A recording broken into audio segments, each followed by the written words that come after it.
ये कहाँ से प्रकाशित है? प्रकाशक हैं सार्वदेशिक आर्य प्रतिनिधि सभा, महर्षि दान भवन, रामलीला मैदान, नई दिल्ली से। इन्होंने लिखा है ऋग्वेद आर्य भाषा महर्षि दान सरस्वती कृत।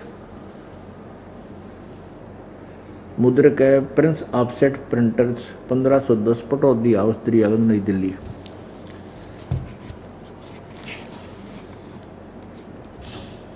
ये देखिएगा ऋग्वेद मंडल नंबर 9 सूक्त नंबर 1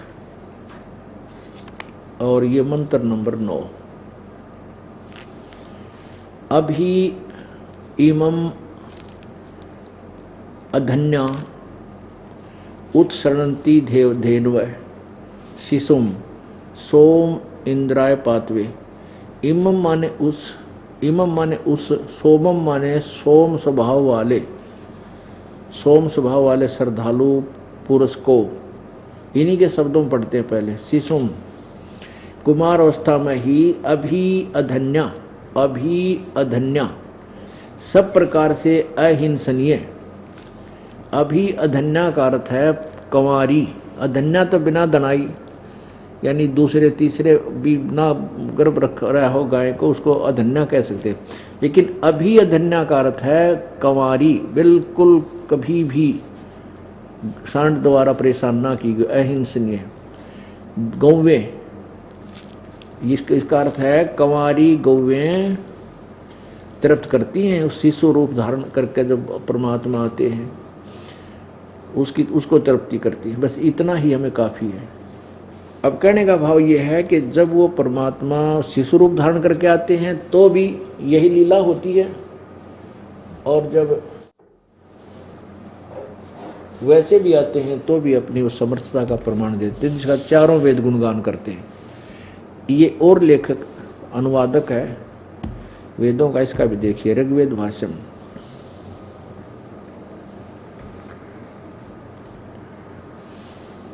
यह है श्रीपाद दामोदर सातवलेकर 7 से 10 मंडल इसने किया है।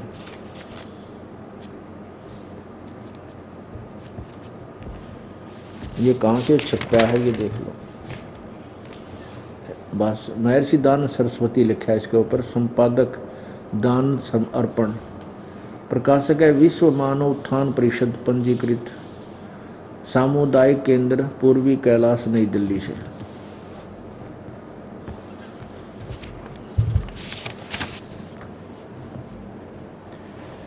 ये 9वां मंडल 9 मंडल 9 और सूक्त 1 है, ये इधर लिखा है सूक्त 1। ये है प्रथम सूक्त, नवम मंडलम प्रथमम सूक्तम, ये प्रथम सूक्त का, और इसका 9वां श्लोक है। मंत्र नंबर 9, मंत्र नंबर 9, इसका यहाँ अनुवाद है। इमम शिशुम, उस पुत्र स्वरूप सोम के साथ, अधन्या धेनव उत अवध्य गौवें इंद्राय पातवे, इंद्र को पीने के लिए उस सोमरस के साथ अपने दूध को पिलाती है। अभी न कहेगा बेरा था कोई नहीं। अब जैसे किसी परदेसी ने, विदेशी ने हिंदी सीख ली, हिंदी तो आएगी उसने, और उसको रामायण की कथा का पता नहीं, मौखिक रामायण की कथा का उसको ज्ञान नहीं, और उसको कहो कि ये अनुवाद करो चौपाइयाँ की, केरा केका की अड़ंगा करेगा। और जिसको उस याद है वो मौखिक वो कहानी रामायण की, तो फिर वो उसका सही अनुवाद करेगा। तो इस सृष्टि रचना का जो ज्ञान इस दास को दिया परमात्मा ने, उस सृष्टि रचना के ज्ञान से पता चल रहा है। और परमात्मा की लीला मौखिक हमें ज्ञान है कि वो परमात्मा आए हैं। वेदों को पढ़ने से पहले हमें ये कथाएं सुनाई परमात्मा की, उस महिमा की मैं लिखी थी उनकी जीवनी में कि ऐसे ऐसे आए थे कबीर जी, ऐसे दूध पिया उन्होंने।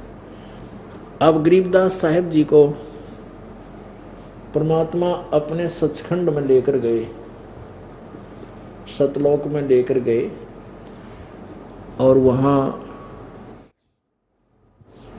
ऊपर के लोगों का ब्रह्मा विष्णु महेश की सतिथि का पूरा ज्ञान करवाया। इस काल को दिखाया कि ये काल है, ये ब्रह्म जो ब्रह्म कहलाता है, और इसको श्राप लगा हुआ है, साप लगा है 1 लाख मानव शरीरधारी प्राणियों का नित आहार करने का।